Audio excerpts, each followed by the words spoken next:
Super Eagles lose African Cup of Nations semi-finals as well as bid for a fourth African title.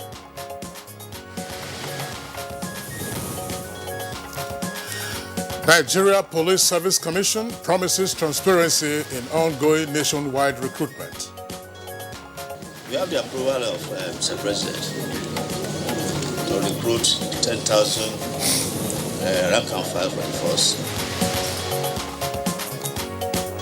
House leader expresses optimism over President Muhammad Buhari's ability to address challenges confronting the country.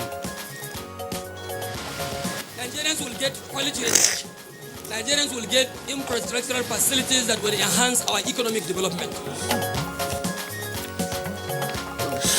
And on Good Morning Nigeria today, we shall discuss financing options for infrastructural development.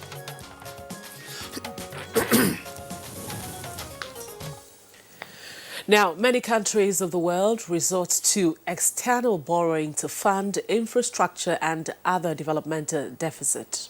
Of course, Rhoda, that's very true. The United States of America, for instance, which is ranked amongst the richest countries of the world, currently has a debt profile of $22 trillion, largely, of course, being domestic debts for purposes of booming its economy.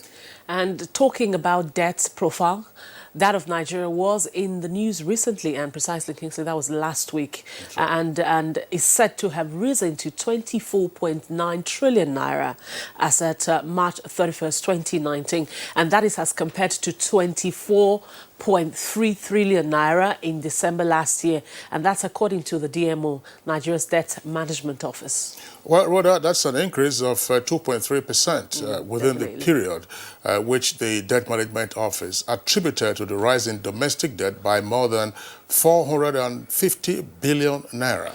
Now, external debt equally increased by more than 100 billion naira during the same period. But the DMO was quick to note that Nigeria's total debt to GDP ratio is 19.3%, which is still within the 25% debt limit imposed by the government. That's right, Rhoda, and also under the usual global debt to GDP ceiling of 30%.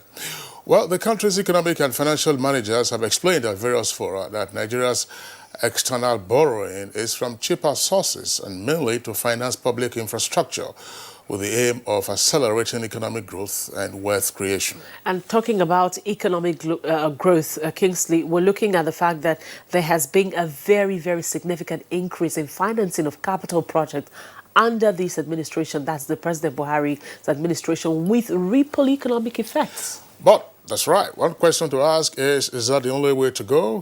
What are the other options for growing Nigeria's infrastructure? And what is the economic implication of Nigeria's current debt profile? And what are the positives of our borrowing plan? So many questions, Kingsley, and that's what we intend to, get answers to on the program this morning as we discuss financing options for infrastructural development, and we shall raise them with all the guests that we will be having on the program this morning. It's our pleasure again, and we say thank you for joining us on this edition of Good Morning Nigeria. We are broadcasting live on the network service of the Nigerian Television Authority from Nigeria's capital city, Abuja.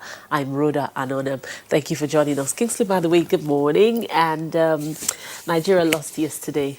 Yeah, sad. Unfortunately. Very unfortunately. Yes, that's stuff happens. The saying goes, but better luck next time. Serena Williams lost on Saturday as well. Bad news. It's shocking. But really shocking. Again, she still has her 23 Grand Slams. So looking for a record equaling 24th.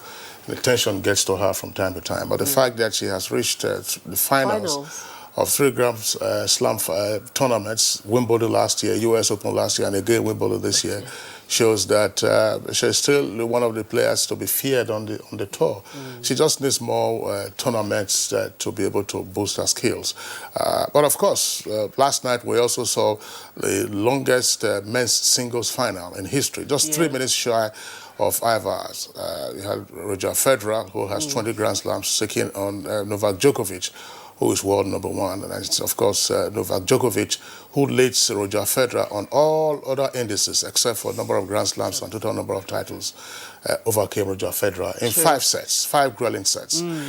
Congratulations to Novak Djokovic. My name is Kingsley Osadolo. I join my colleague Rhoda to also welcome you to today's edition of the program, in the course of which we shall have regular complimentary segments. And these, of course, include newspaper review, business, and others. In the meantime, let's have highlights of the morning news. And here is Nolene Ebelame as our anchor. Hello, Nolene. Hello, Kingsley. Good morning. Good morning, Nigeria. And here is the early morning news. The Super Eagles' hope of a fourth title at the African Cup of Nations was dashed last night as they lost their AFCON semi-final 2-1 to hard-fighting Algeria at the nick of regulation time. The Super Eagles are now built to face Tunisia, which lost its semi-final to Senegal in the consolatory third-place match of the football tournament.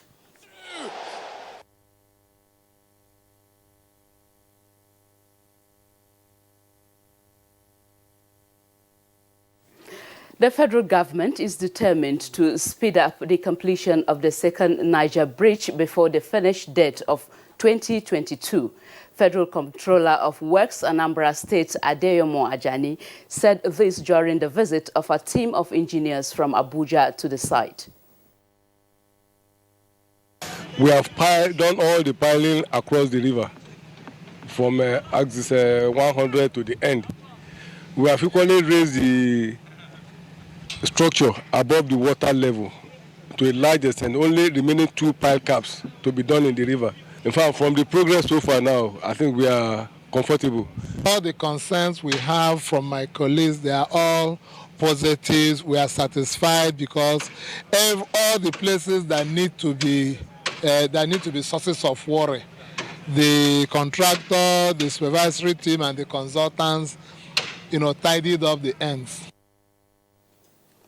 The federal government says it will no longer tolerate incessant threats to life and property in border communities across the country.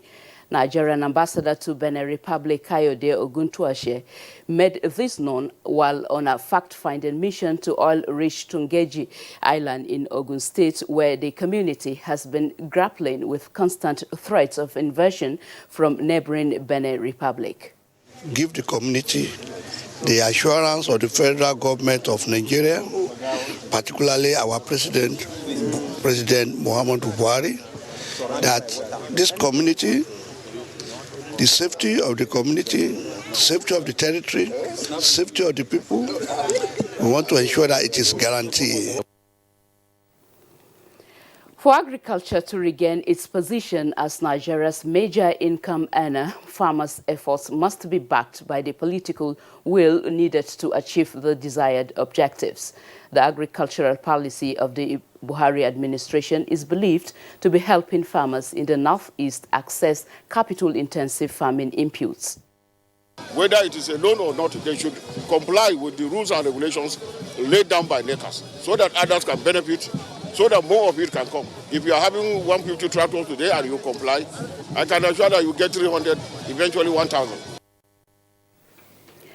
The House of Representatives has once again expressed optimism over the ability of President Muhammadu Buhari to address challenges confronting the country and pushing a legislative agenda that will smoothen rough edges between the National Assembly and the executive so as to avoid previous mistakes.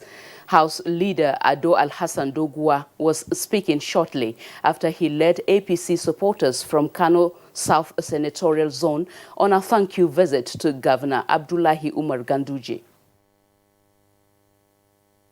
Nigerians will get quality education. Nigerians will get infrastructural facilities that will enhance our economic development.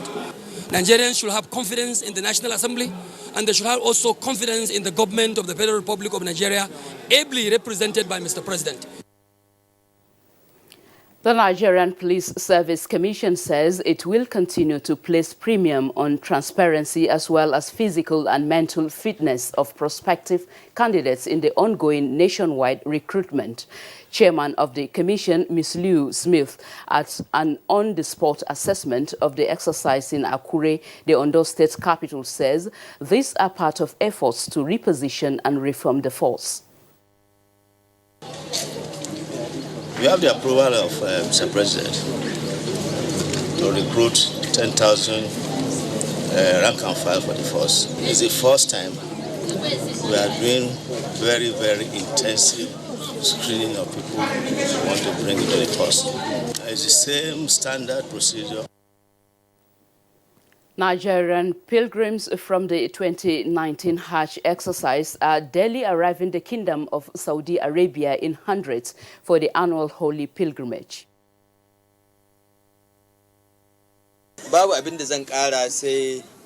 May Allah grant you a safe journey to and from the Holy Land. May Allah accept your Hajj as an act of worship. I urge you to pray for our dear country, Nigeria.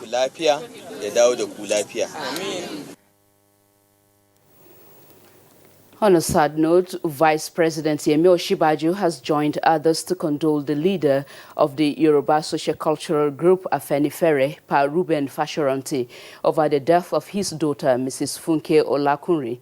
The national leader of the All Progressives Congress, Asiwaju Bola Tinubu, was also in Akure to sympathize with the nonagenarian. We're looking at the whole security architecture and trying to ensure that we're able to upscale the architecture and ensure that we're able to protect the lives and properties of Nigerians. Security in a big country such as ours is obviously, as you can imagine, a challenge. It's dynamic, and so we also have to be consistently dynamic in ensuring that we're able to meet the challenges as they appear. Similarly, the Senate has condoled with the family of Afenifere leader Pa Ruben Fashoranti over Friday's murder of his daughter, Mrs. Funke Olakunri, along Akure Ore Road in Ondo State. A statement by the chairman Senate Ad Hoc Committee on Media and Publicity, Adedayo Adeye, describes the gruesome murder of a 58-year-old Mrs. Olakunrin as very sad, devastating and worrisome development. While condemning the heinous and barbaric act, the Senate urges the Inspector General of Police, Muhammad Adamu, to begin massive manhunt for the perpetrators and ensure they are apprehended. That's the news for now. Good morning, Nigeria continues with Rhoda and Kingsley. Thank you for watching. One Football Confederation, 24 teams, 6 stadiums, 4 cities, 504 African stars, 1 trophy. The Africa Cup of Nations Egypt 2019 comes alive from June 21 with the showpiece final on July 19, 2019. Watch the 52 matches of the tournament live on Africa's biggest and largest television network, NTA, in partnership with Hotsports. Be part of the biggest soccer fiesta in the African continent as the Super Eagles go on a bold mission to clinch the prestigious title for the 4th time, to the excitement of millions of fans across the length and breadth of Nigeria. Nigeria's premier sports production and marketing group, Hotsports, partners with the biggest, the largest and the #1 television network in Africa, the NTA, to give Nigerians a memorable viewing experience. Boost fan support for the Super Eagles to glory in Egypt. For inquiries, please contact Abubakar on 0803-331-0175 and Felix on 0803-308-2375. NTA, you can't beat the rich. Corruption not in my country. We have run out of vaccines. You can return on Wednesday. I need to get vaccinated so I can have my yellow card. That's all. We will offer you some reparation. Now you're talking. Yes. So you had reparation since, and you keep telling me that there's no vaccine. Doctor. By reparation, we mean accept our sincere apology. Hey, I hear say you won't get a yellow card. If you get 4,000, give me. I will do yellow card for you, sharp. And give me the vaccine. Vaccine? Oh, okay. So you give people fake yellow card. And when they go out there without vaccinating them, so they'll start calling this country bad name. This is corruption. And I will not be part of it. Not in my country. Not in my country. This message is from Akin Fadei Foundation with support from Mark Arthur Foundation.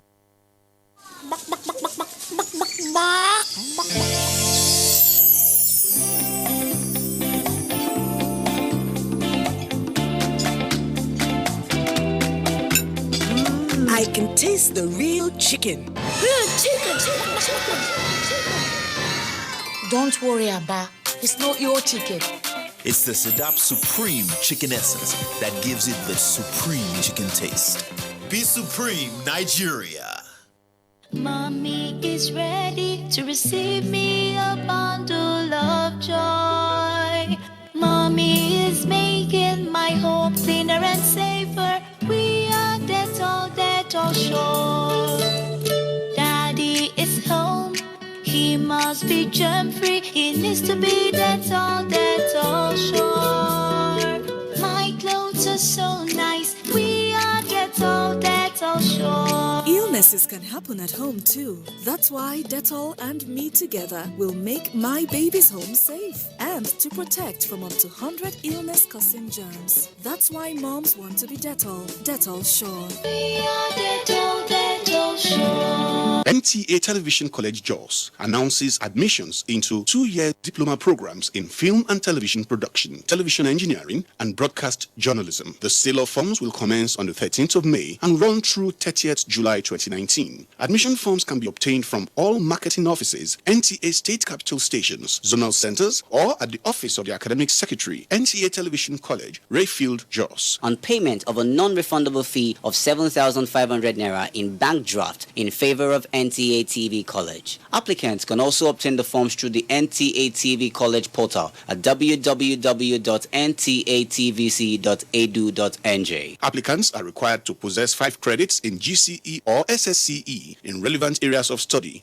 in not more than 2 sittings, including English and mathematics. All properly completed forms attached with photocopies of credentials must be submitted on or before 30th July 2019. For further inquiries, please visit our website at ntatvc.com or call 0803 3144 383. NTA TV College, training you to be the best you want to be. Registrar Announcer. You're still watching Good Morning Nigeria on the network service of the NTA. Now, reactions have continued to trail the signing of the Africa Continental Free Trade Area Agreement entered into by Nigeria, as well as stakeholders are calling for stiffer monetary policy regime. Let's join Chimobi Walter, who's standing by on details on business news.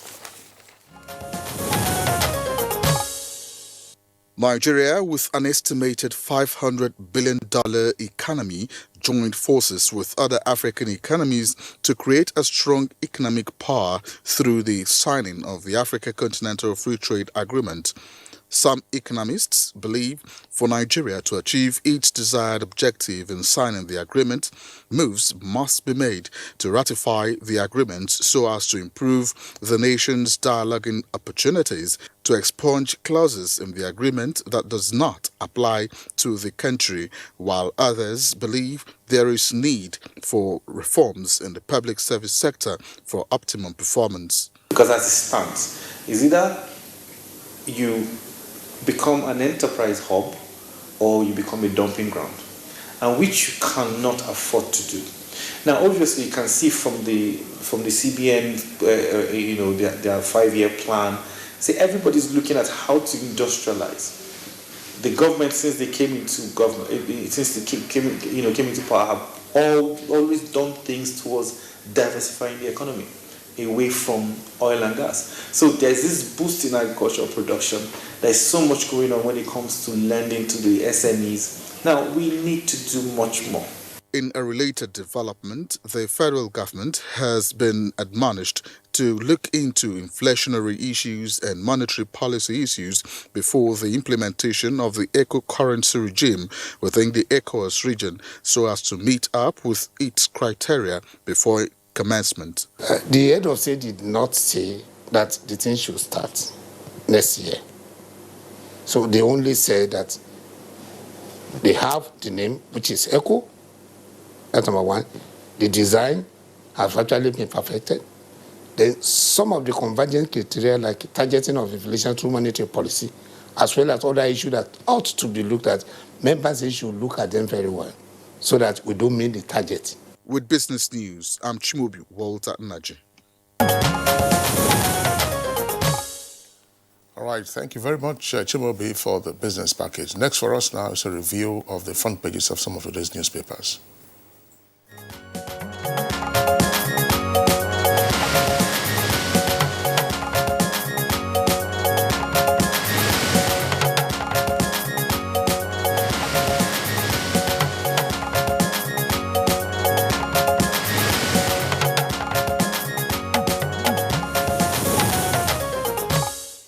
As always, to give more depth and insight into our review, our newspaper reviewer, Bayo Toby, is here with us this morning.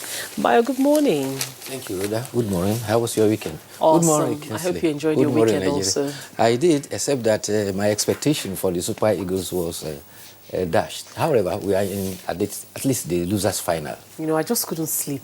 Don't know why, after the game. But Kingsley was okay. Kingsley was Kingsley not suffered surprised. double loss. he suffered. Serena Williams lost during the weekend also. So Okay, double I knew he loss. suffered a No, double loss. but you know, before the Super Eagles played, if anybody who watched the Wimbledon final, I mean, Bayo, we're discussing that before you came, would obviously have been entertained to find two of the top three in the world, take on each other for almost 5 hours. It's the longest final in Wimbledon's men's history. So it was thrilling and you know, up and down. So that was sufficient entertainment. And of course, Novak Djokovic now has chalked up 16 Grand Slam titles and 5 years younger than Roger Federer, who is 37, by the way. And so it was quite some compensation, if you will. Super Eagles who can get compensation at least for the bronze. If we are able to I hope so, because Senegal played very well against Tunisia. That was a fantastic game. How many bronze crowns have we received, you know, from AFCON? It's quite a lot. I remember 1978, we had bronze. Yes. It was Ghana, that was Ghana 78. 2002 was one of the recent bronze medals we also had. So that's on and on, but I mean, bronze isn't gold, by the way. It's better than for now, with half bread. It's better than none. But bronze isn't gold. Yes. All right, let's begin a review of today's papers. We have a couple of papers with us. We have a Daily Trust, we have the Leadership, and we have the Daily Sun. But first, let's begin with the Daily Sun. And just beside the nameplate, it says, borrowing FROC plans clampdown on debtors. States that's on page 40. That's beside the nameplate. And the lead story says, insecurity. Federal government deploys soldiers in highways. Federal government deploys soldiers in highways with a couple of riders there. Community policing coming soon. Pledges Oshimbajo. Senate expresses fears, urges overhaul of security architecture. That's the lead story with the riders there. It's on page 6. And below the picture story, it's, of course, the sports story. AFCON Eagles failed to qualify, lose to Algeria, concede goal on dot of 90 minutes, meet Tunisia for bronze. That's on page 45. And below that, UK Parliament holds session on oil spillage in Bielsa and others. That's on page 41. And on page 4 and 5, you can read up, bandits ambush security agents, kill 10 in Katsina. And NAS will champion restructuring, says Kalu. That's on page 12. Those are the stories trending on the front page of the Daily Sun this morning. All right, let's take a look at the Daily Trust newspaper. Daily Trust, below the nameplates, petitions. Let's say election petitions. Justice Bukachua cancels vacation for judges. And 7 wedding guests killed in Katsina Road accident. Lake Chad governors meet in Niamey. Now, the lead story for Daily Trust says soldiers abscond with GOC's millions. 2 arrested as army begins investigation. And then right at the foot of the front page, Mahrez shatters Super Eagles AFCON title hopes. That's page 63. And Reps Committee visits Bauchi over assembly crisis. That's page 15. And volume of unclaimed dividends still huge, according to the Securities and Exchange Commission. Details of that story on page 19. Right, let's also take a look very quickly at the front page of the Leadership newspaper. Leadership, below the nameplate, federal government and Ethiopian Airlines and others plan new national carrier. Federal government, Ethiopian Airlines and others plan new national carrier. Bajabi Amina visits Zamfara, meets bandits. That's on page 13. And also the story we read earlier from the Daily Trust is the lead for the Leadership newspaper. No annual vacation for appeal court judges. That's according to Bukachua. Justices with pressing medical issues granted 15 days, 735 petitions pending before appellate court. Lawyers and others differ over directive. Federal government probes PEF, that's Petroleum Equalization Fund, and freezes two managers' 3 billion naira account. That story has a continuation on page 4. And then right at the foot of the front page, you have the following headlines. ICPC set to monitor states' budgetary allocations. And Army refutes unmanned aerial vehicle video. That's page 6. Kogi APC Vice Chairman Asala dies at 54. Hajj, 2,089 pilgrims depart Kaduna, Kano, Kwara, and Lagos for Saudi Arabia. And Oshibajo visits Fashoronti, says federal government will deploy soldiers to highways. Page 6. Well, let's start with the report on the annual vacation of justices of the Court of Appeal. The President Court of Appeal, Zainab Bolkachua, has appealed to justices to make sacrifices in the face of so many pending appeal cases arising from the 2019 general election. He has now restricted to possible vacation for only a period of 15 days for those who actually desire it for exigencies. The Court of Appeal spokesperson Saadatu Musa Kachala says the President Court of Appeal will allow 15 days holiday for justices with challenges. The appeals are time-bound, and therefore something has to be done within the period of July to October, which normally is the period of the vacation.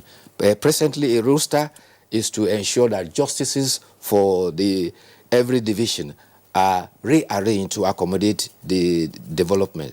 Presently, the election petitions are 800 as at June 17. State assemblies petitions are about 415.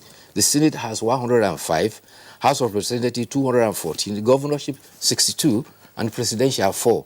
And all these have to be disposed of within the time bound provided by law. Also, presently, 65 petitions have been dismissed or stricken off. 735 petitions are still pending. And that is why the Court of Appeal will now have to put the vacation on hold. The other story of attention... I'm sorry, just before you leave the story with regard to the suspension or deferment of vacation for appeal court judges who are handling election petition matters, I think it's a matter that will have to be examined in future.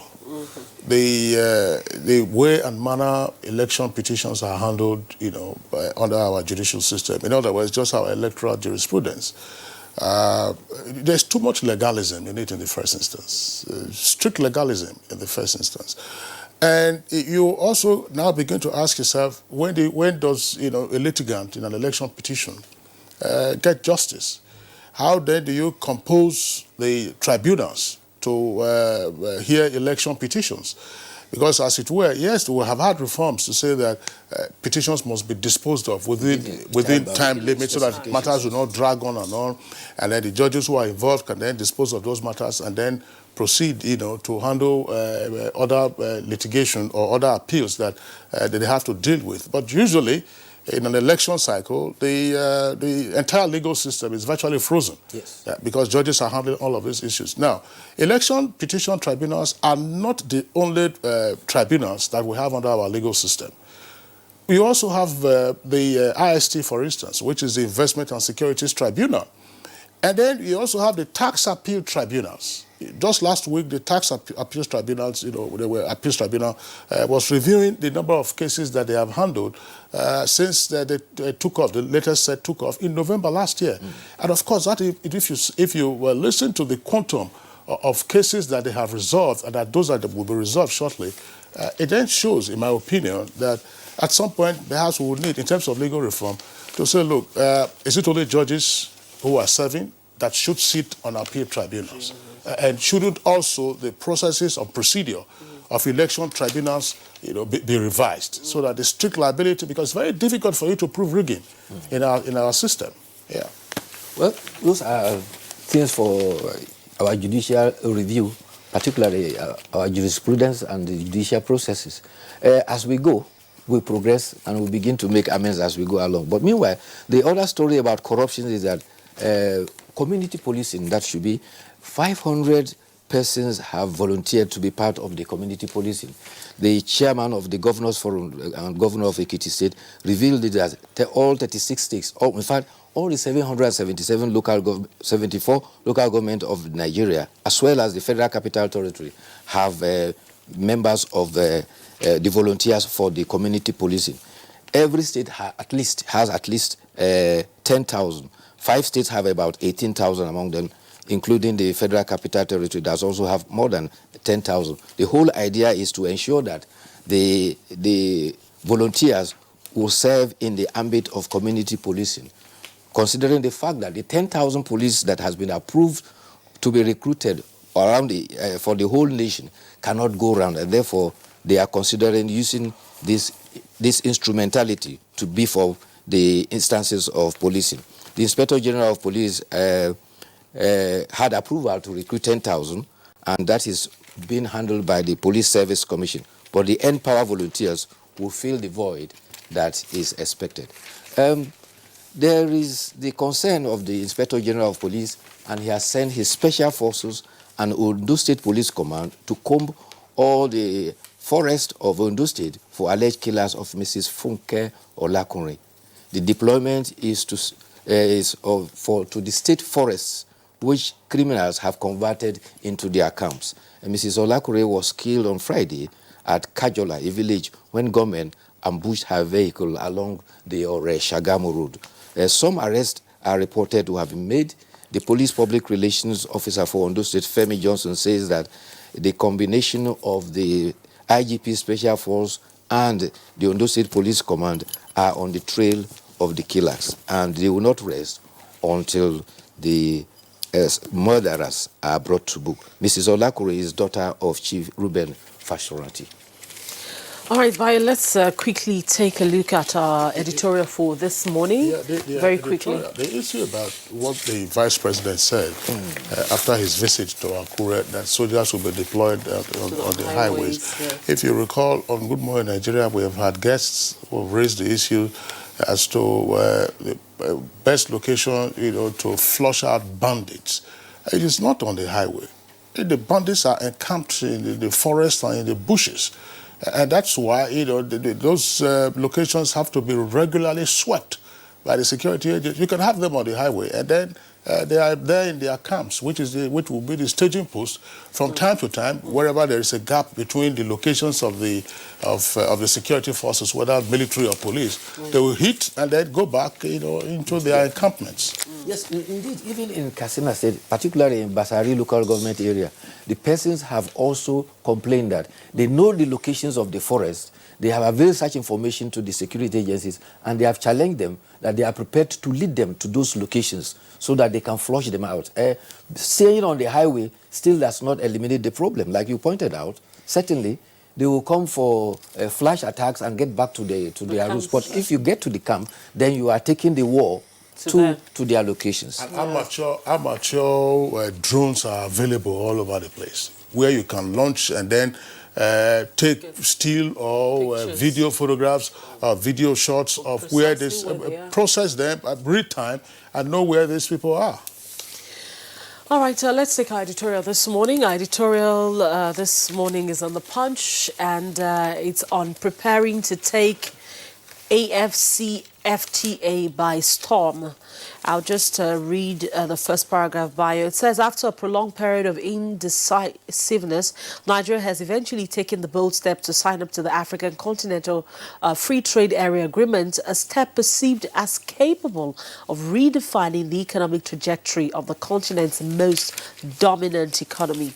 There is no doubt that Nigeria is joining the group reluctantly, but having risen up to the bait by inking the deal more than a year after the African countries gathered in Kigali, Rwanda to sign the agreement, it is now left for the country to make the best out of it. And that's something we have discussed 1, 2, 3 times on the program, even before the signing and then the signing, how we can make very good and judicious use of this opportunity, or the AFCFTA? Well, it's often said that the bigger the headache. With the 55 countries in Africa coming together for this economic bloc, it is going to be the biggest economic bloc in the world. And the implication for that is that, are we ready? And the editorial is challenging Nigeria to be prepared, because Nigeria has the potentials to take tremendous advantages from this continental free trade. And the editorial is pointing out that we have to look inwards and look at the areas that we are strong, and so that we'll be able to compete. However, we need to look inwards and look at our manufacturing. 40% of manufacturing depend on electricity, and we have challenges with our electricity. They are also drawing attention to our infrastructure, rail and roads, particularly roads, for which there's a lot of effort to improve on them now. And the editorial is also challenging us that in terms of security, banditry, militants, terrorists, kidnappers, and smugglers are still a tremendous threat to this continental free trade. And therefore, Nigeria, if you take advantage of it, must make sure that these internal impetuses are put right. Nigeria must identify its area of advantage. And the editorial points out we have large mass of arable land, and therefore that is potential for mechanized agriculture. And processing materials also should be considered so as to provide for added value rather than exporting agricultural product in raw form. And the emphasis particularly of the editorial is that if Nigeria must take full advantage of it, then we must improve and increase our small and medium scale industries, because World Economic Forum says that 80% of employment are created through that avenue. Bayo, thanks a lot for being around. Thank you too. I'm sure tomorrow will be a much brighter visage. All right, no problem. Stuff happens, as I say. Sports like that, we win some, lose some. That's right. So, no problem. We'll hope for the very best in other tournaments.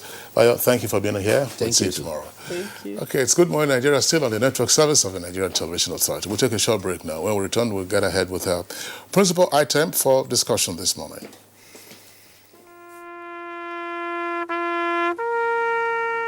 They are there at the crack of dawn. They are there busy preparing while we rise for our day. They are there silently, guarding, waiting, listening, and watching. They are there ready in the sky above and the waters below, in the blistering heat of the day, in the dead of night, willing, indefatigable, determined in the defense of the sovereignty of our country. They are our first line of defense and our last. They who have paid the ultimate price in defending us. They are fathers and uncles. They are mothers and sisters and girlfriends and boyfriends. They are brothers and cousins and best friends and neighbors. They are classmates, colleagues, and citizens of this nation. They are our defenders and deserve our respect, our prayers, our thoughts. Nigeria, please support our armed forces. One football confederation, 24 teams, 6 stadiums, 4 cities, 504 African stars, 1 trophy. The Africa Cup of Nations Egypt 2019 comes alive from June 21 with the showpiece final on July 19, 2019. Watch the 52 matches of the tournament live on Africa's biggest and largest television network, NTA, in partnership with Hot Sports. Be part of the biggest soccer fiesta in the African continent as the Super Eagles go on a bold mission to clinch the prestigious title for the 4th time, to the excitement of millions of fans across the length and breadth of Nigeria. For inquiries, please contact Abubakar on 0803-331-0175 and Felix on 0803-308-2375. NTA, you can't beat the rich.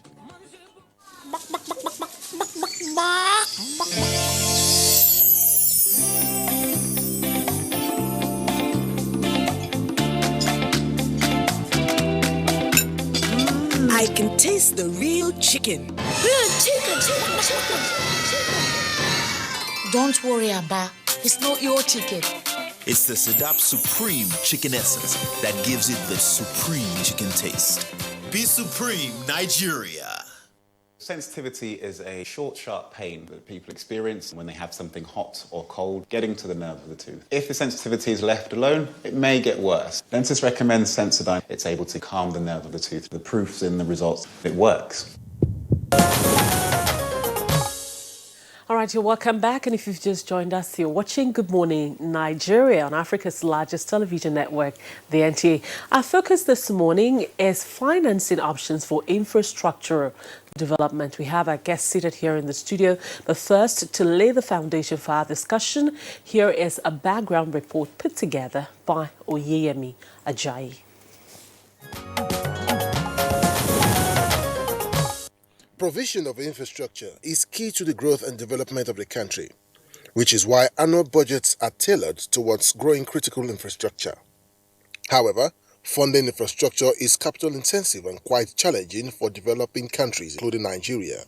Little wonder many governments resort to borrowing to grow their infrastructure, which attendant effect on debt profile. Though some economic analysts would question borrowing to fund infrastructural projects, others would argue that borrowing from relatively cheap sources with favorable debt servicing plan is not a bad idea. Recent increase in Nigeria's debt profile has been attributed largely to rise in domestic and external debts to fund specific capital projects, especially in the transportation sector. The country's Debt Management Office (DMO) says a ratio of domestic to external debts stood at 68.49% to 31.51% at the end of March 2019. With the challenges of debt servicing, different sources of funding critical infrastructure, such as the Public-Private Partnership Model (PPP), foreign direct investments, bonds, and even taxation are being thrown up by experts as alternatives of borrowing. What are the benefits of borrowing to fund infrastructure? And are there other financing options available? Guest on NTA's Good Morning Nigeria will provide answers shortly. All right, thank you very much, Oyeyemi Ajayi, for that background. That we have guests with us in the studios as well as at our network centers to discuss this. For two of them here with us from Media Offices and Good Morning Nigeria, let's welcome Professor Uche Waleke. He's a professor of capital market at Nasarawa State University and also President Association of Capital Market Academics of Nigeria. Professor Waleke, pleasure to have you again on Good Morning Nigeria. Thank you very much, Kinsley. All right, another familiar face on Good Morning Nigeria, Niyi Akinsiju. Niyi Akinsiju, of course, is an investment analyst. Morning and welcome to the program. Thanks so much. It's a pleasure. Okay. You will tell us how much was lost on account of Nigeria crashing out of the Cup of Nations, the semi-finals and that. Okay. All right, from our Kaduna studios, we have Dr. Mohammed Sani Bello. He's a senior lecturer at the Kaduna State University and former commissioner for Science and Technology, Kaduna State. Welcome to the program. And from our Lagos Network Center, we're being joined by Chinedu Anozia. He is a financial consultant.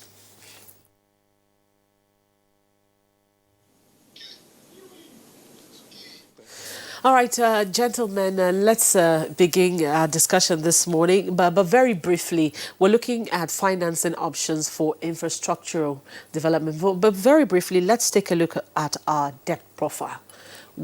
How does it stand right now? There was a statistics, or would I say, that came out last week. How is it right now? Yeah, thanks very much.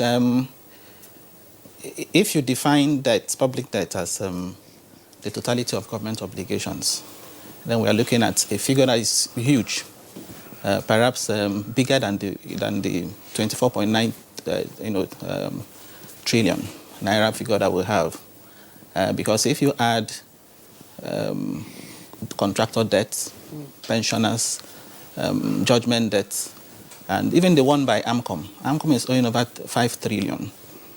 If you add all of that, then you have a huge figure. So the quantum is really huge.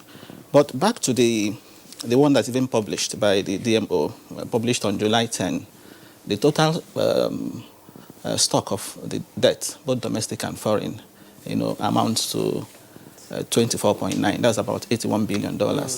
And if you look at it in terms of our GDP, if you take GDP of, say, 410 and you place $81 billion on 410, you get around 19%. So that may not seem, a problem on the basis of, GDP. Even though we know that if you now look at it on the basis of debt service, you get a challenge.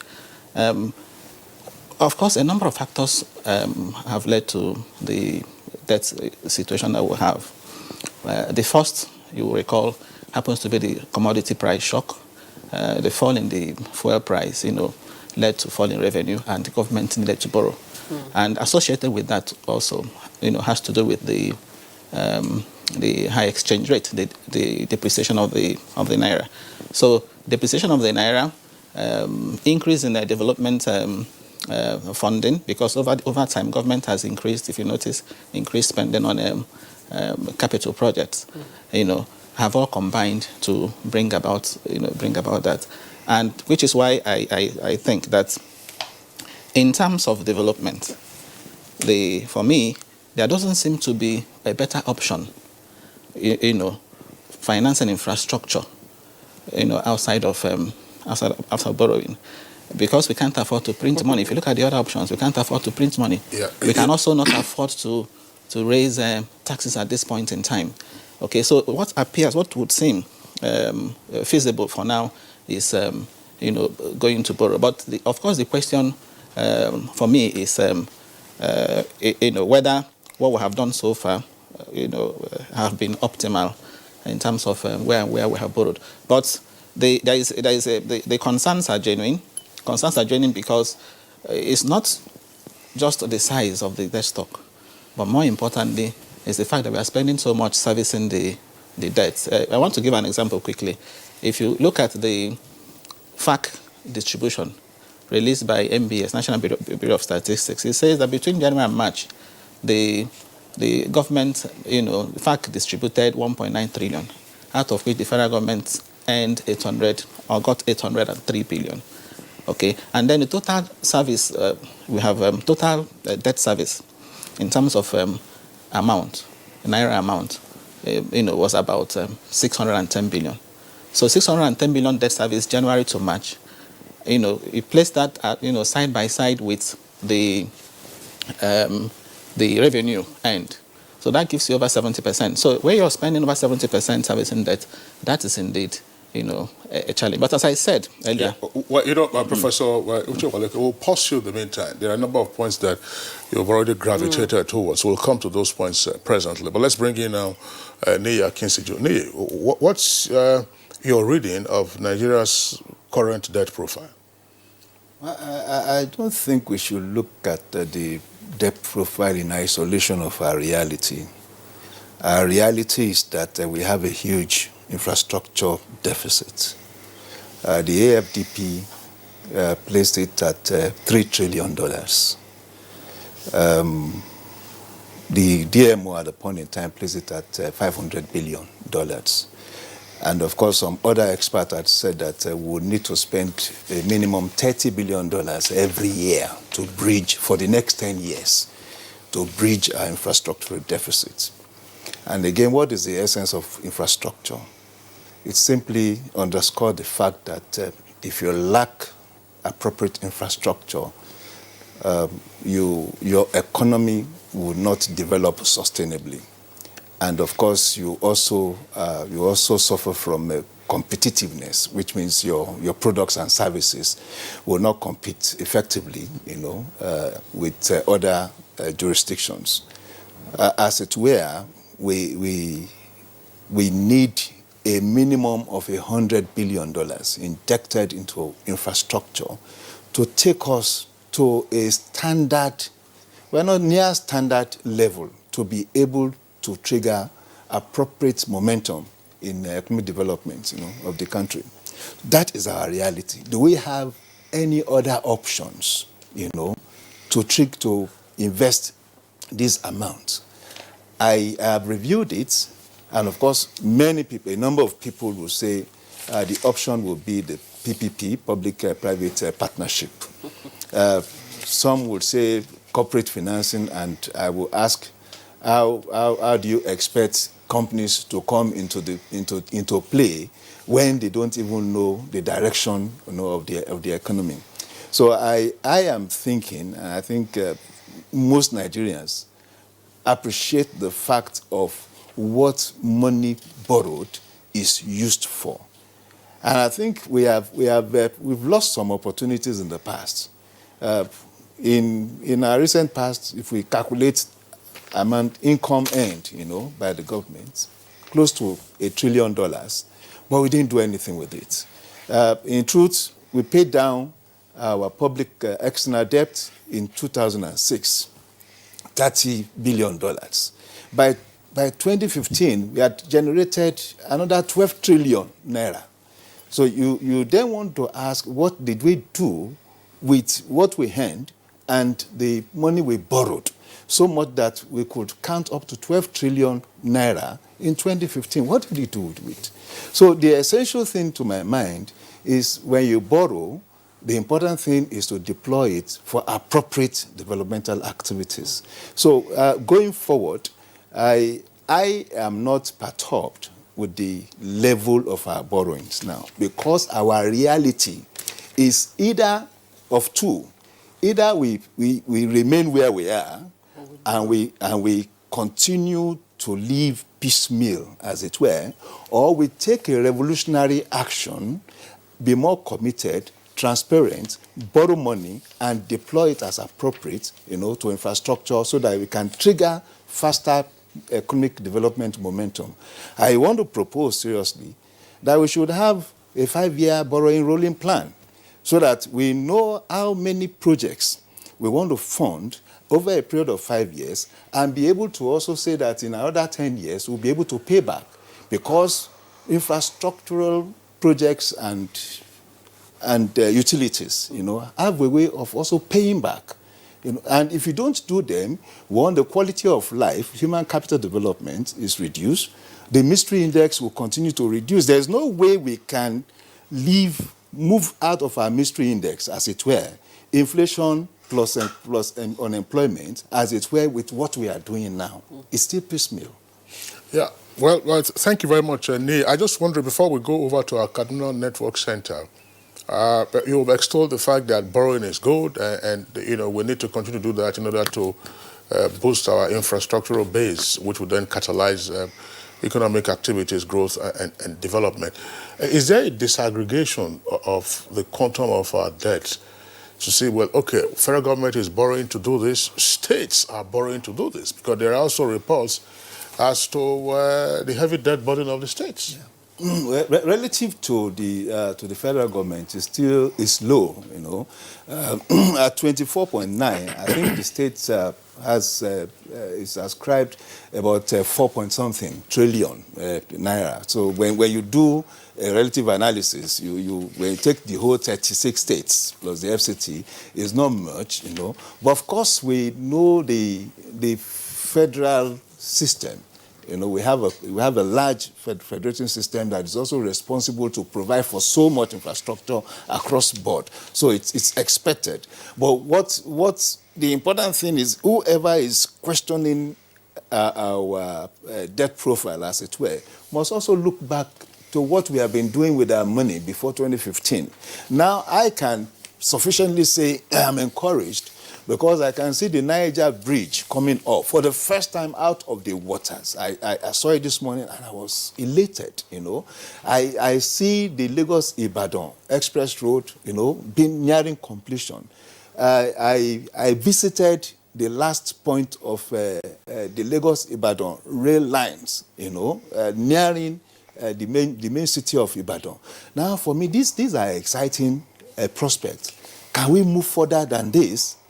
Because the truth of the matter is, for instance, how did we even recorded up to 6-7% of growth without effective railway system in the first instance? How did we recorded 5-6% of growth without inland waterways transportation?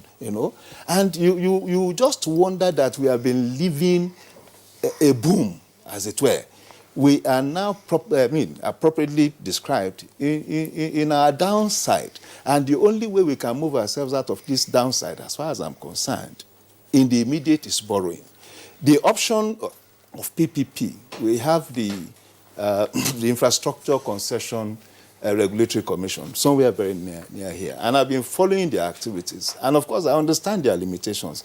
The truth of the fact is that the Nigerian concession environment lacks the basic nuances of privatization. And that is why we have problems even with our discourse that was privatized from the unbundled PHCN. You know, some of the companies privatized in the early days, you know, during the Obasanjo period. Some of them are under receivership of AMCON now. You know, what it tells us is that we still need to upgrade, you know, our capacity in terms of negotiating PPPs. All right, thank you very much, Nia Kinsiju. Let's now go to our Lagos Network Center, where we have Chinedu Anozia, who's also a financial consultant. Chinedu, let's get your take on our current debt profile and how serviceable it is. Well, on our current debt profile, it's rising. It's over 60% of government revenues, but we've not reached the peak yet. But it's advisable for the government to seek ways to curtail its debt. It's also important that the government refinances its debt with concessionary loans at lower interest rates from multilateral and bilateral agencies. That would reduce our debt service costs at the moment. And secondly, there's also a need for the government to curtail its recurrent expenditure. Once we have savings in recurrent expenditure, government will be able to deploy the saved funds into its capital expenditure. And then we'll have enough funds for infrastructure development. All right, thank you. Dr. Mohammed Sani Bello in our Cardinal Network Center, you listen to the other guests. What's your take on Nigeria's current debt profile and in your opinion, what challenges are arising therefrom? Thank you very much. I think the matter is settled. We have huge infrastructure gap, and then we need financing to address it. Our current sources of funding from the budgets and from other ways of generating revenue cannot do it. So what we must do, definitely, is to borrow. For me, it is not really important talking about our debt profile, provided we are talking about infrastructure development, because we need infrastructure development to address the issue of economic growth, to address the issue of employment, to address the issue of poverty reduction, and many other things that we require as a nation. Therefore, what we need to focus attention to is how do we manage the debt which we borrow towards infrastructure development. Number one, we need to do good planning. We don't just borrow and we say we have deficit in electricity, deficit in roads and other facilities. We have to do good planning. I like one of the contributors has mentioned it. Secondly, we have to demonstrate strong political will, because in dealing with debts and in developing infrastructure, there are so many challenges which will require strong political will to deal with. Thirdly, we need to consult. There are so many stakeholders in this. It's not just the government, it's not just the private sector, but the communities themselves. We need to sensitize people on the need to have infrastructure and how to manage this infrastructure when they are in place. And let me give a quick example. You would construct a road where it is expected the road will last, say, 10 years if you have not more than 30 tons of stock flying on those roads.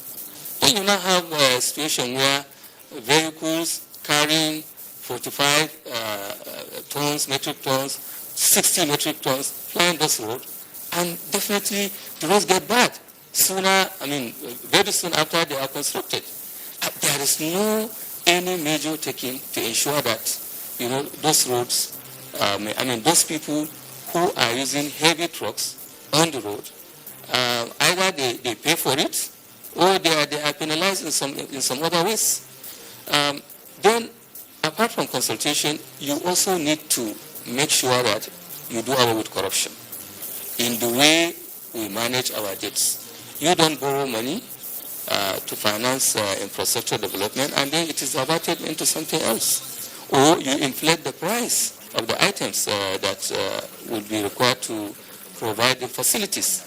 Then finally, which is also very important, we have to make sure that we do away with nepotism. Because for me, some of the reasons why we are not making use of debts optimally is because we don't get the real people who have the capacity, who really are experienced in handling those monies for infrastructure development. So if we put all this together, I am for debt borrowing. I'm not scared about the amount of debt that we already have. I'm not scared about it, provided the debt is going to be, tailored towards provision of critical infrastructure, because we need it. So this is my take on this for now. All right, thank you very, very much. That's Dr. Muhammad Sani Bailey from our Kaduna Network Center. Now, let's get back to Professor Waleke.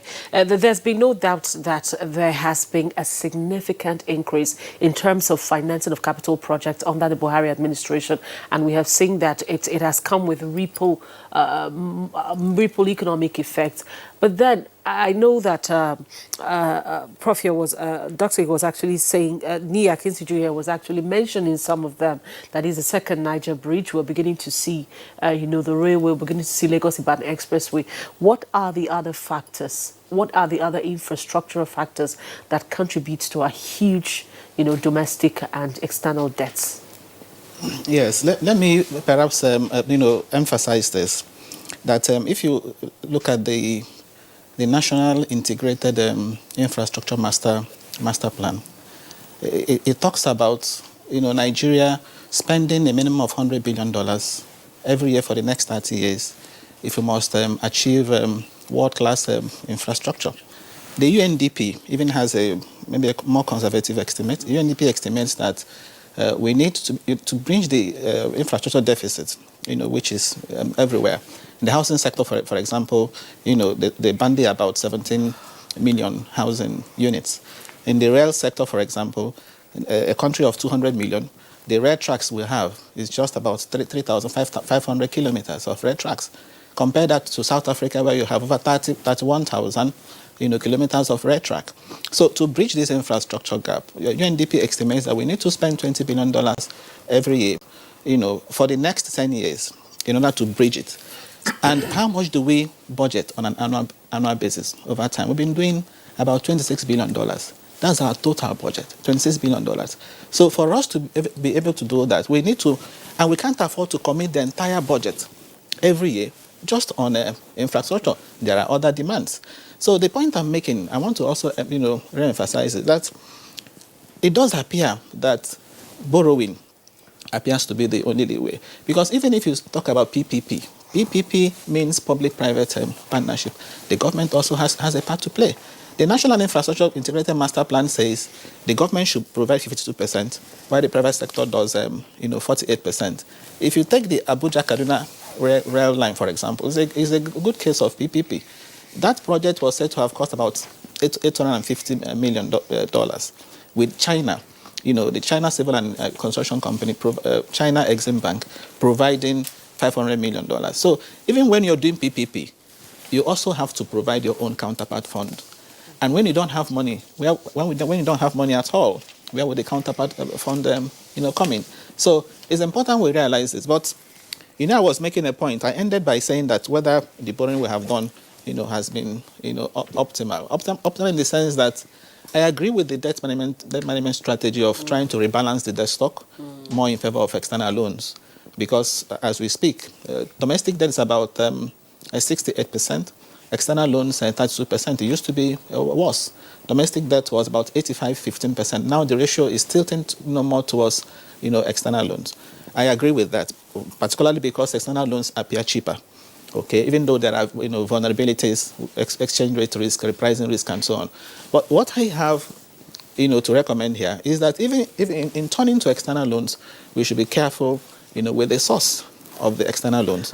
In recent times, we have shifted more to I want us to commercial credit. Deal with it gradually, because we're going to come to that. That's a source of concern to a lot of people, Yes. the sources from which we get these loans. Yes. We will speak to that, but then I'm saying that aside, we're seeing a lot going on in terms of this administration doing so much in terms of infrastructure. We're seeing the rail, we're seeing the roads, we're seeing the second Niger bridge. Aside that, what other factors, account for this borrowing, either domestically or externally? Power, for example. Okay. Electricity. The Mambila power plant. Okay, it's a huge project. This is not a project that the government can do alone. Of course, it's relying on external help, on loans, okay, particularly from the Exim Bank of China. So if you notice, we have borrowed from the Exim Bank of China to do many of these projects. We've also borrowed from Exim Bank of India, okay, including French Development Agency and Japan International Cooperation Development, the KfW of Germany. These are our bilateral sources.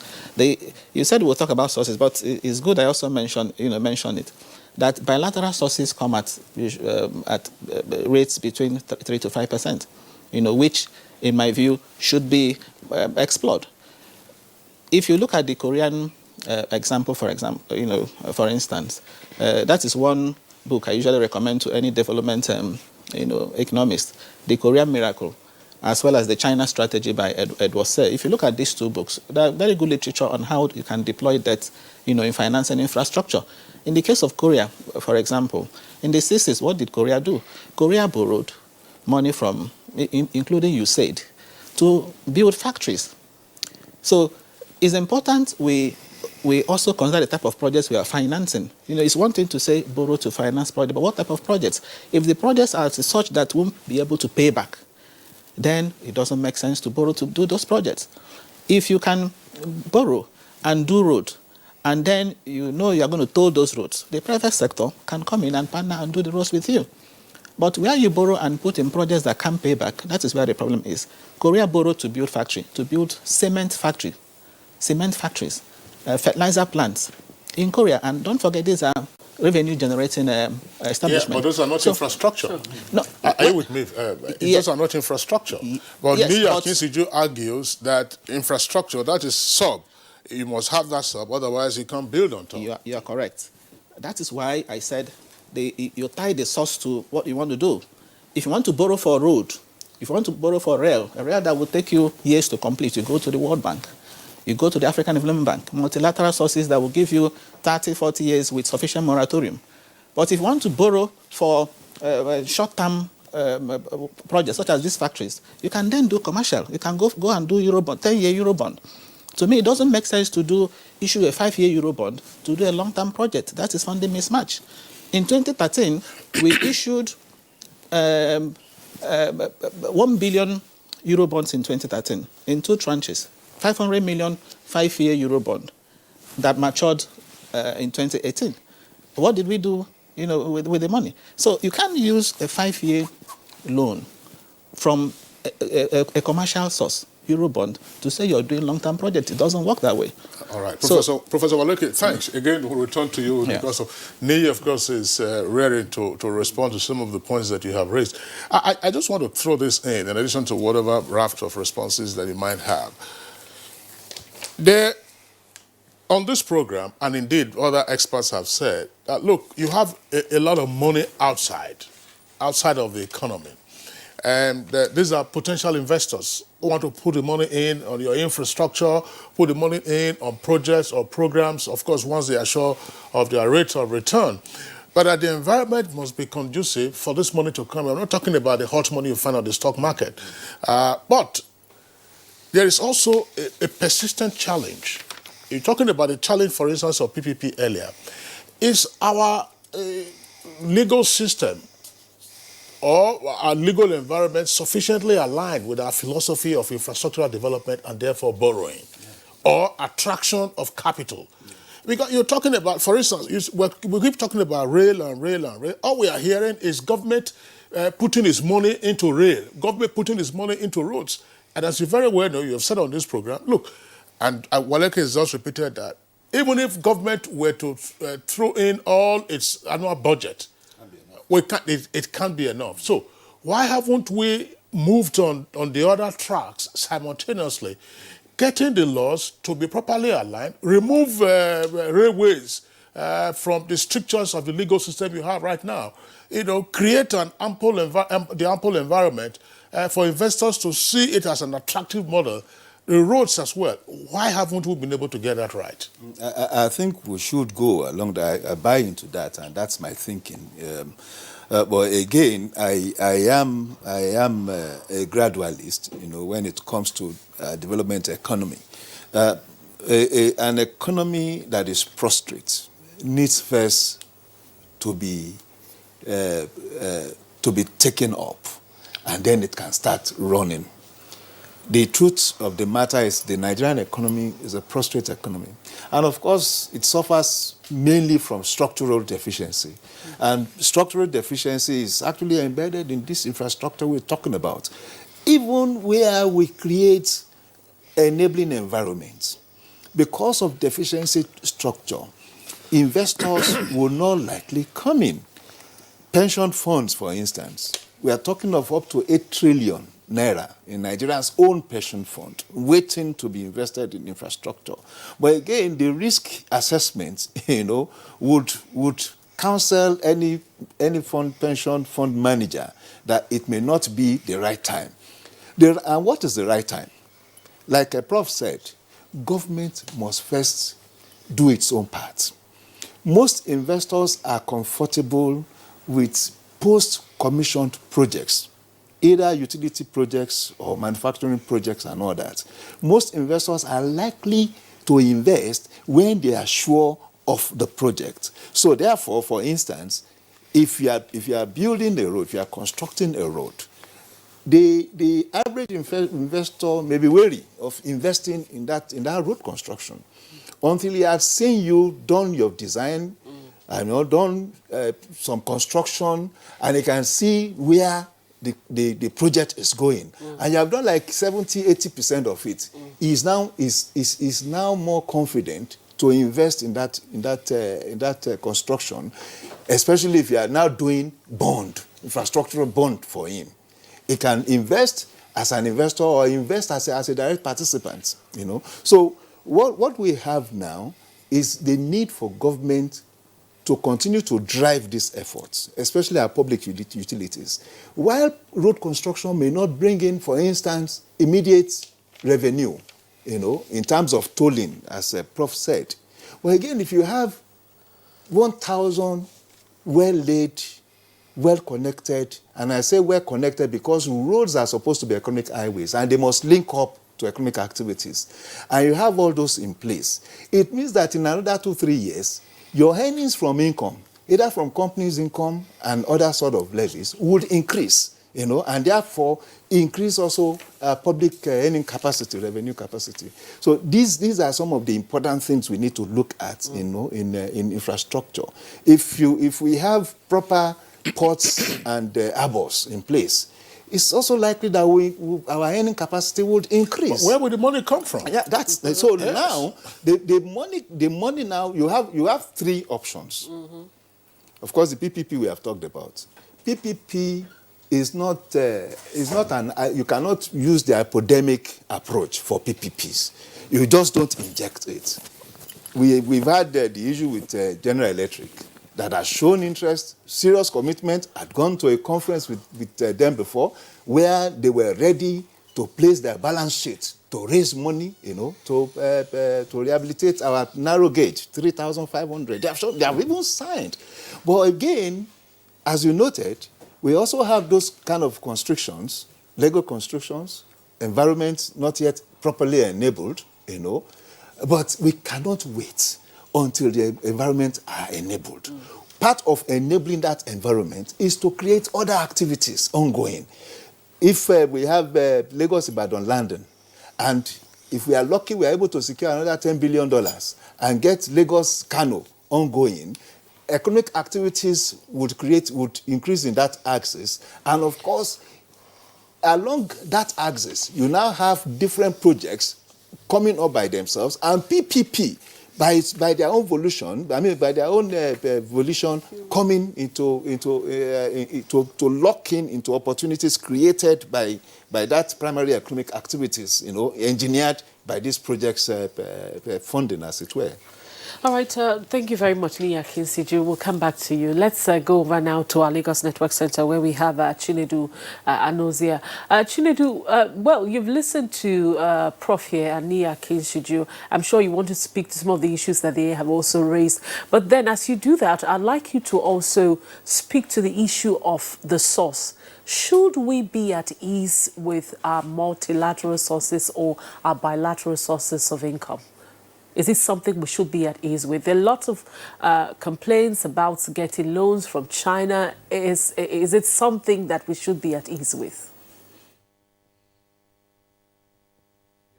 Yes, it's also advisable for us to partner with multilateral agencies and countries such as China in obtaining loans for infrastructure development. But the issue here for Nigeria is the structure. Our PPP arrangement lacks the legal backing that creates the credibility for any private investor to invest with the government. So the government needs to look into its PPP arrangement. It needs to restructure that. And there's another model that the government can also utilize called the regulated asset-based model. That model also can be utilized by the government because it ensures and also guarantees the investor the rate of return on their investment. And again, it's also backed by the legislation, which also ensures that the investor recoups his sunk investments in infrastructure. And the multilateral agencies also are more favorable to infrastructure financing that has a regulator. So that ensures that both the investor and the multilateral agency are adequately protected in that infrastructure investment. Okay, well, thank you very much, Chinedu. Let's return to Dr. Sani Bello in our Cardinal Network Center. Sani Bello, I would like you first to respond again to the point articulated a while ago by Nia Kinsiju. Nia believes that, look, you need this level of government borrowing and expenditure on infrastructure in order to enable the economy get a foothold, and then you'll be in a position to attract other investors and then other activities. Professor Waleke warns that, look, this must be projects that can repay themselves. Now, that's one point I would like you to respond to. The second point also has to do, which is allied to this, how do we obtain the master key that would enable us unlock the huge funds that are floating around with fund managers outside of the economy to come in here and then assist with our infrastructural upgrade? Thank you very much. I think I will start with the last question which you raised. You know, in my earlier submission, I talked about strong political will.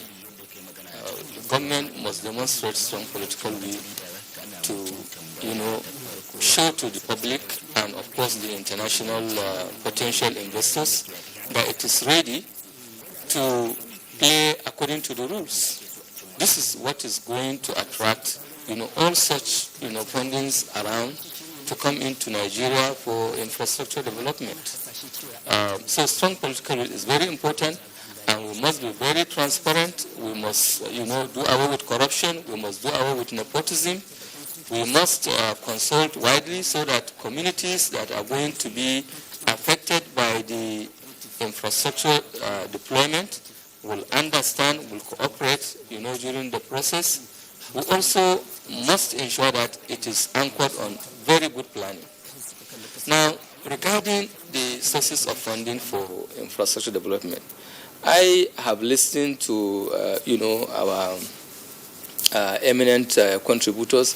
One aspect that we probably need to explore is the issue of build, operate, and transfer.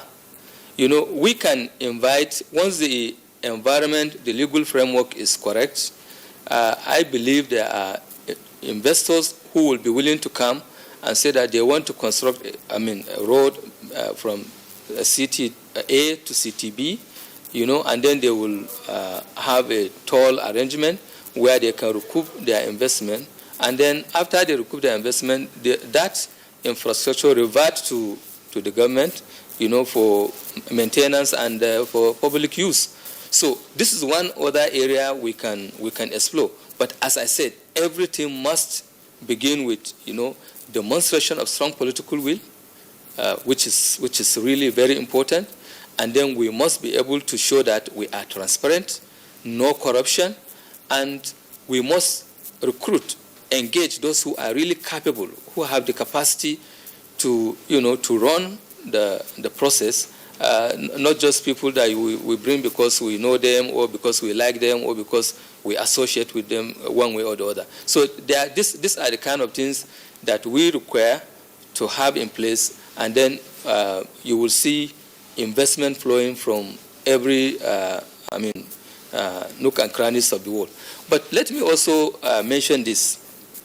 When you are talking about this borrowing, whether it is huge or whether we are exceeding a certain limit, any person or any investor, when they want to when they want to invest, they have to do what we call due diligence. So you cannot borrow beyond your perceived or actual capacity to pay. No investor, no person will be willing to give you money unless, based on the assessment of that institution, you have the capacity to pay.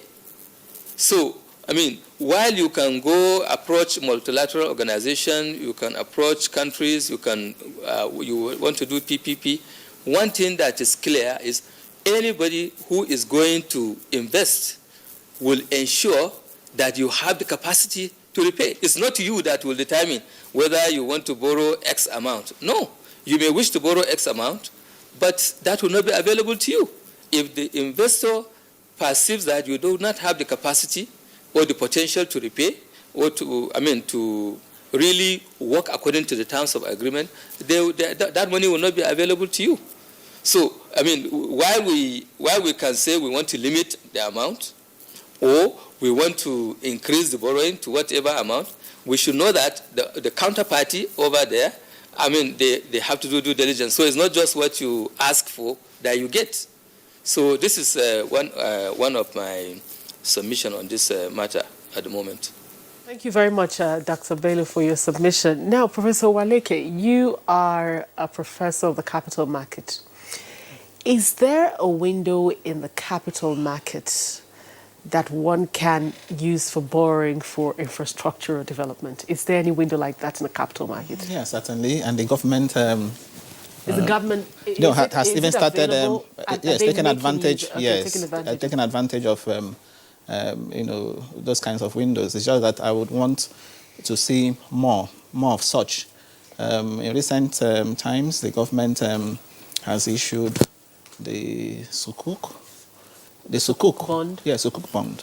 The Sukuk bond is more like an infrastructure bond. Okay. And the good thing is that each time the proceeds come, 100 billion Sukuk bond, the proceeds are handed over to the Minister of Works and Housing. They're usually used for infrastructure. The government too has in recent times to issue the green bonds. So I would like to see more of infrastructure, bonds, as opposed to general obligation bonds. If you look at the composition of our debt stock, the bulk of it is bonds. That's the general obligation bonds. In terms of the instruments, the sukuk is is still small. So I want to see more of infrastructure bonds. Elsewhere, you hear of railway bonds. When you raise such funds, it is going strictly for, is ring fenced, and it's going strictly for railways. So the opportunities are are very much there. As I said, our borrowing should tilt more towards that, and it's even stipulated in the Fiscal Responsibility Act of 2017 that if we must borrow, that such borrowing must be for long-term projects. Okay, the same too applies to subnational governments, state governments. Unfortunately, many state governments, as opposed to coming to the capital market to borrow for infrastructure, they go to banks, and that is why you find, some of them in debt crisis today. If you look at the debt profile of states, okay, we could say yes. There's a correlation between the size of a state's economy and the debt, which explains why Lagos State, for example, has the highest of over 500 billion naira, followed by Rivers and Delta in that order.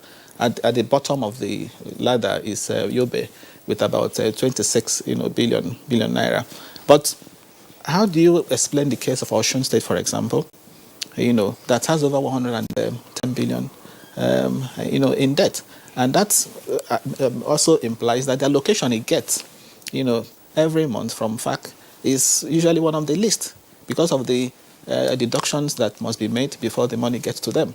So for such states, the ideal thing is, of course, there is need to do infrastructure. You approach the capital market for such infrastructure. So the capital markets provides opportunities for not just the federal government, but even for subnationals, to go to raise funds. I still have to talk about this issue of source and funding. And I gave an example with Korea, borrowing to build factories. Imagine if we could get some money, from commercial capital markets, out there to build partner with Dangote, for example, the Ibetos, and then build a cement factory. If the cement price can crash from 2,000 naira back to 500 naira back, you can imagine the ripple effect to have on the housing sector. So when I talked about borrowing for factory, and you said it's infrastructure, you can see it's also tied to infrastructure. Okay, so we need to borrow to fund projects that are viable, that are also, and that is the type of projects that will, interest the private sector. And as I said earlier on, if we need to do a rail line, for example, okay, each time I think about this, what comes to my mind quickly is this Abuja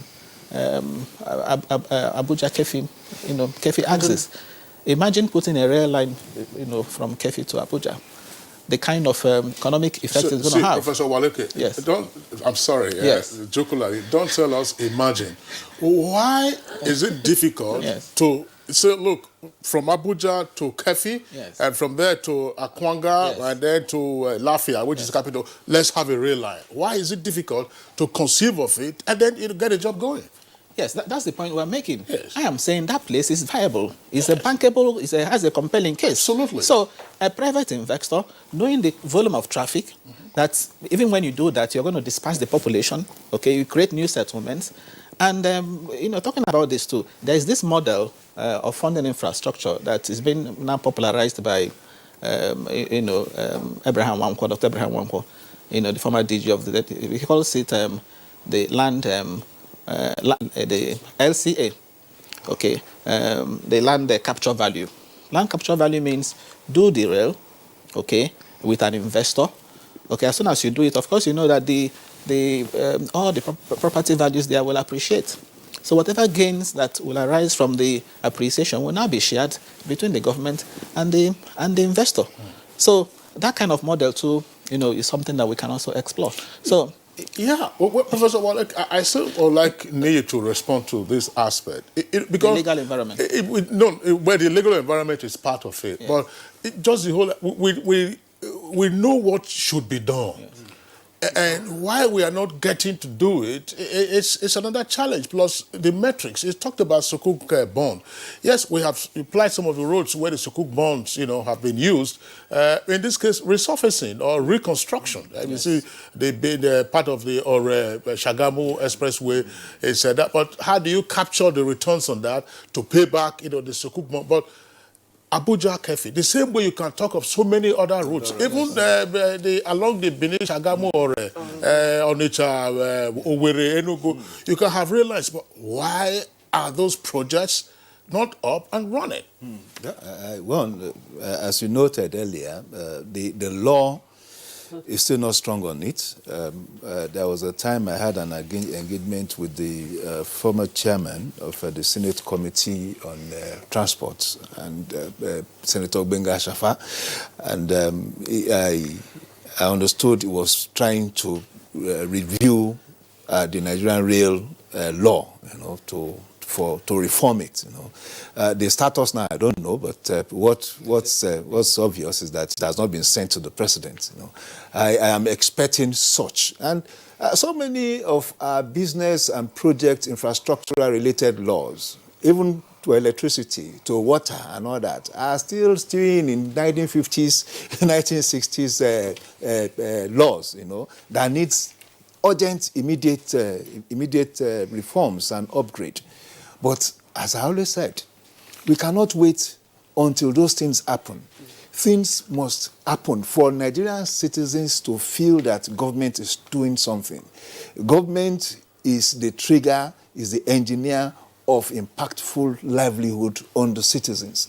And if investors would come put his money where there are no economic activities, there must be a precipitate economic activities for investors to lock in. It is just natural. And international investment has become so competitive now that even in Africa alone, you have about 20, 30 countries competing for money that should come to Nigeria. So the only way, we can see a direction, or rather a redirection of international fund, for instance, to Rwanda in recent time. It's principally because Rwanda is doing so much. In fact, yesterday or so, Africa 50, an exclusive club of AFDB, did their AGM in Rwanda. Now, and it was publicized. What that tells me is that some investor somewhere in the UK, in the Netherlands, would be exposed to this information, and they'll start asking questions about Rwanda. Those are the things investors are looking for. Now, investors are looking for those things, but at the same time, there must be the environment. We talked about the legal environment, which doesn't quite appear conducive. The country risk factor is also there. Plus the fact that, if government should do this, government should do that, fine. But how much can government really do? And there's a lot. Look, Abuja, let's say we're talking about rail. Abuja, Lokoja to Okene to Auchi to Benin, from there to Asaba, from there to whatever. Well, these are all projects that are waiting, to be grabbed, by investors. But gentlemen, we're taking a short break now. When we return, of course, we'll take some of the comments that have come in by way of tweets, and then we'll continue with aspects of the conversation.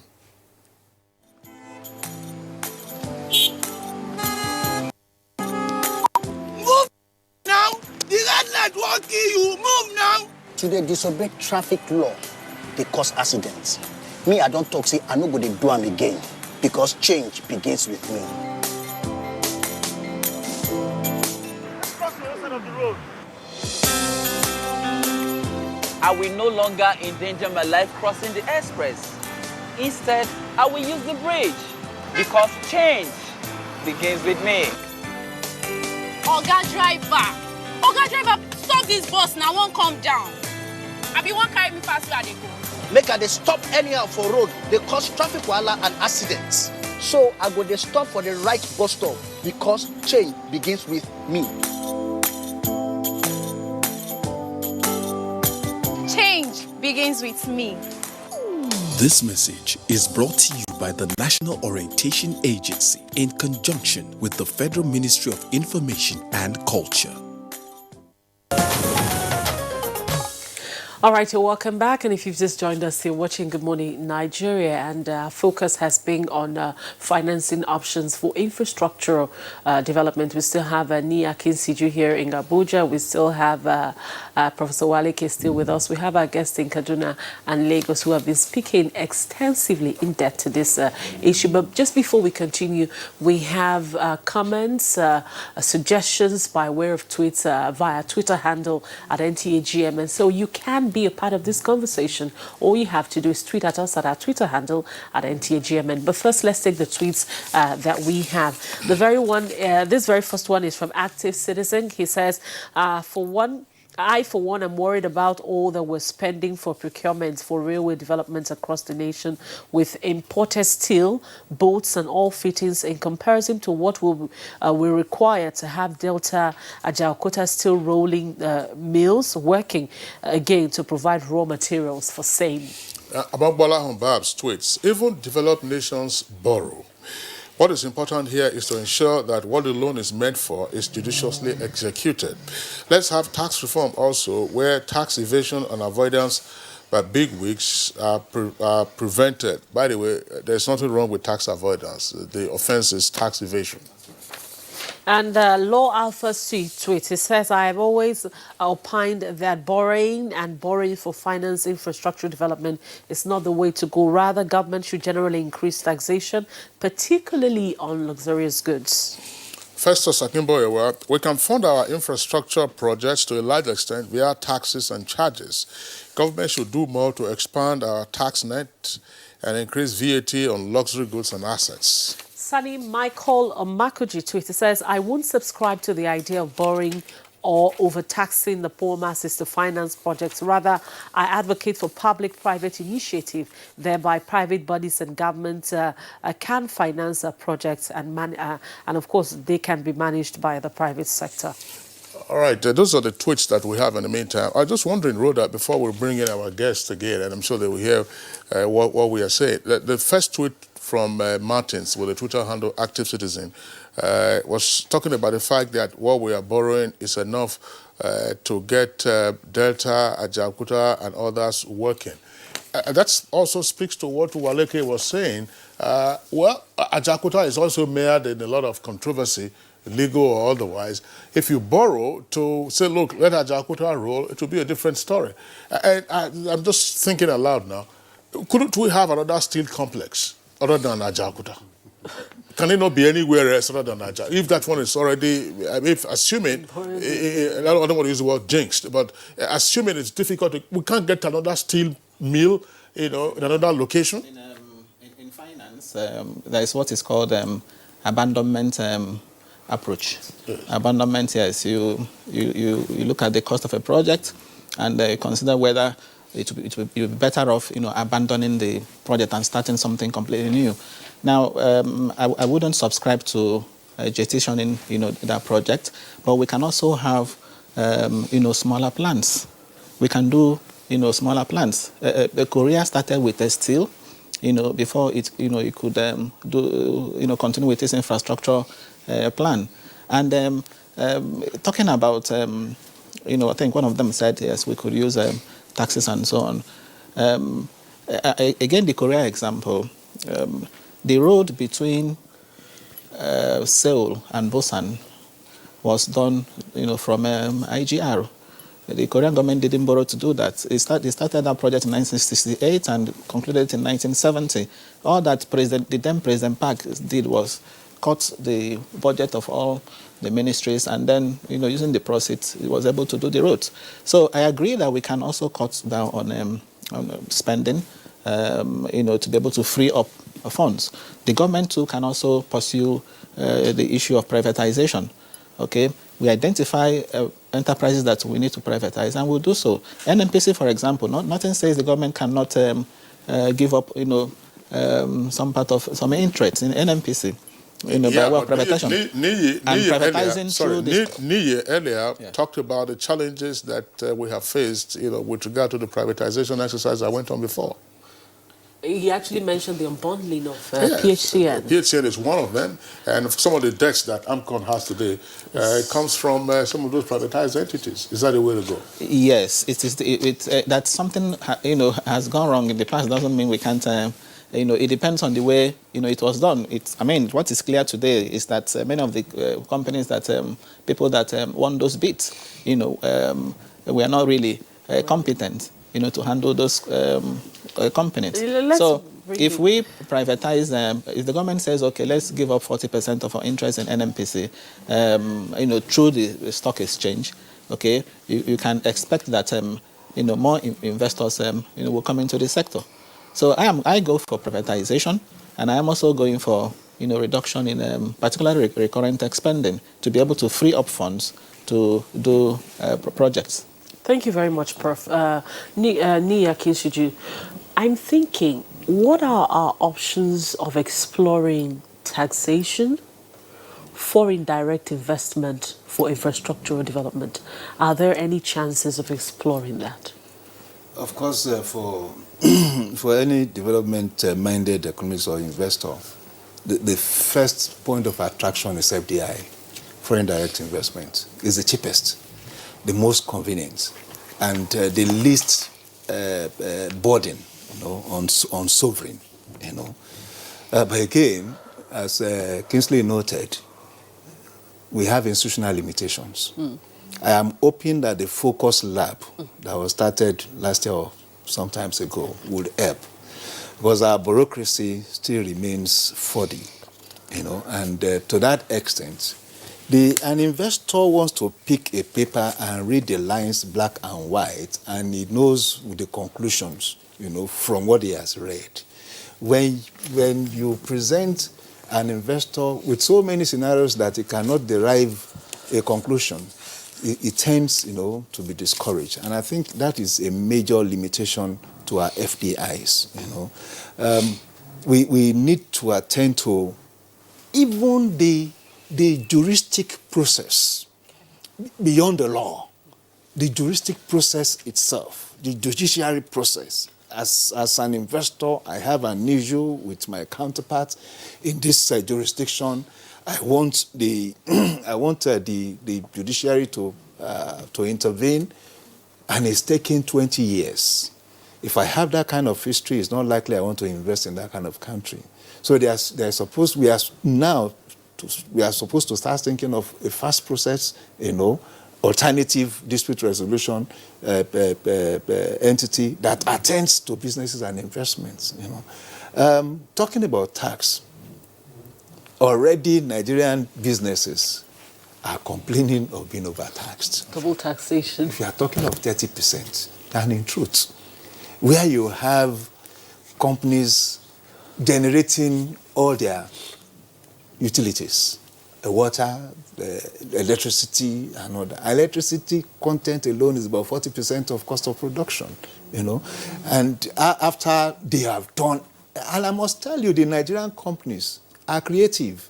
Because despite this environment, if you are able, at the end of the day, you invested 1 billion naira, and you are able at the end of the day to make 200, 300 million naira from that, and you are also paying so much of taxation from it, it discourages further investment, And in fact, so many investors that would have gone into the productive sector, the real sector, would rather go into the banking and investment sector, to do bonds and treasury bills and all that, than to go into real sector, because it's more convenient. Okay, Neye, thank you very much. Let's return to Lagos, where Chinedu is. Stay with us. Chinedu, some of our viewers obviously will also wonder, when we're talking about alternative sources of financing infrastructural projects, from time to time we hear of the pension funds being a quantum of some trillions. Some of those figures appear to make no meaning. They're just sitting there and the roof is leaking over our heads. You also hear of the Sovereign Wealth Fund. Now, is there something that is probably wrong with the bankability of the projects that is not attractive to either the pension funds operators, pension fund managers, or the sovereign wealth fund that will continue to reach out for borrowing. There's a need for the government to create bankable projects. I would also have to talk about the PPP structure in Nigeria. Most of the investors, we've had some cases where investors have lost some of their funds while investing with the government in PPP structure. So it's also important for the government to review the structure of the PPP. The pension funds and banks would not want to commit their funds if there is no legal backing to guarantee their return on investments and also their return on the investors' funds. So it's also important for the government, both the federal government and state government, to look into review their models. As I said, there's also a new model where there's a regulated asset-based model in which there will be an independent regulator that will determine the allowed revenues and prices that would now guarantee revenues and cash flow to the company that would invest in the infrastructure. Then that means the investor would also get earn an acceptable return on investment. But the government needs to put that in place before the pension funds, come in. There's no legal backing to protect the pension funds and banks of their investments into infrastructure in Nigeria. Recall that we had issues with the Lagos-Ibadan road. We had issues with the toll road in Lekki. That has also scared the foreign banks and international financiers. So it's also important for us to get that right. But the investors love Nigeria because there's so much opportunities here, especially in our power sector. There's so much opportunity in the power sector. There's so much opportunity in the water sector, and of course the transportation in terms of rail infrastructure. But we don't have the right legal framework to attract these investors. We hope that the government would review the regulatory and the legal framework, surrounding this infrastructure. You also mentioned of the Kefi Railway. Yes, there are investors who will be willing to invest in the rail. But as I said, the law concerning the rail and the NRC has to be reviewed. So those are the issues that the investors are waiting upon the government, because the funds are available for Nigeria, but we are not able to access that amount of funds. But rather, other countries like Egypt, South Africa are attracting more, foreign direct investment into their infrastructure, because they have now, reviewed, their laws, which now give the investors, a legal backed, guarantee of their investment. So we need to do that. And secondly, the government should not be the sole investor into that infrastructure. It's also better for the government to partner with, a private company to own and operate that infrastructure, because the private sector is more efficient. The private sector bringing its technical expertise and its, finance to manage that infrastructure, for the long term. So it's also very important for the government to look into these areas where we are lacking as a country. All right. Thank you very much, Chinedu Anos here. Dr. Mohammed Sani Bello, in your opinion, how might the pension funds and sovereign wealth funds be incentivized to more readily invest in infrastructure? We keep hearing of promises and all kinds of figures. We've had some of the CEOs on this program, and they just tell you what they are going to do here and there, and then the next thing you hear, government has gone out again to borrow. And the money we have in our kitty, nobody knows. I think when it comes to the issue of making the pension funds and, of course, even the deposits of banks, those that are for long-term nature, available for infrastructure development, we have to look at, ways of encouraging banks to really not be thinking so much about how much they are going to make or report in terms of profit at the end of the financial year. They should also see themselves as, wanting to contribute towards the development of the real sector of the economy. What we have witnessed so far is a situation where banks will be reporting huge profits at the end of the financial year, but, without any significant investment in the real sector of the economy. So the distortion in the economy has allowed them to be able to make a lot of money without, impacting on the real sector. Now, the Central Bank of Nigeria, of course the federal government, and other stakeholders should come together to agree on what should be, the ratio between investment in the real sector and investment in the other sectors of the economy for banks, for pension managers, and all those funds that are available locally, which can be put towards infrastructure development. And more so, it is easier to deal with the regulatory framework, the legal issue aspect of the whole arrangement when you are dealing with local institutions than when you are dealing with foreign institutions, because foreign institutions will demand much more and than the local institution. For monies channeled towards infrastructure development by banks, pension managers, those kind of monies are usually guaranteed in terms of payback or in terms of insurance by the NDIC. So it means even as we have it now, without looking at the regulatory or the laws on some of these issues, it is possible to persuade the banks and the pension managers to be looking at the real sector, and particularly issue relating to infrastructure with the funds that are available with them. Now, the other issue I would want to still speak on, which is... all right, Dr. Mohammed Sani Bello, Senior Lecturer at Kaduna State University, we would like to thank you for being part of our conversation this morning. You joined us from our Kaduna Network Center. And also from Lagos, we were joined by financial consultant Chinedu Anozia. Thanks a lot for being around on Good Morning Nigeria. And here with us in the studios, two familiar guests on the program, Niyi Akinsiju, an investment analyst. Thanks a lot for being around. All right, so that does it for our conversation segment. Let's go over now to our sports desk. And also Professor Uche Waleke, Professor of Capital Markets at Nasarawa State University, Ikefi.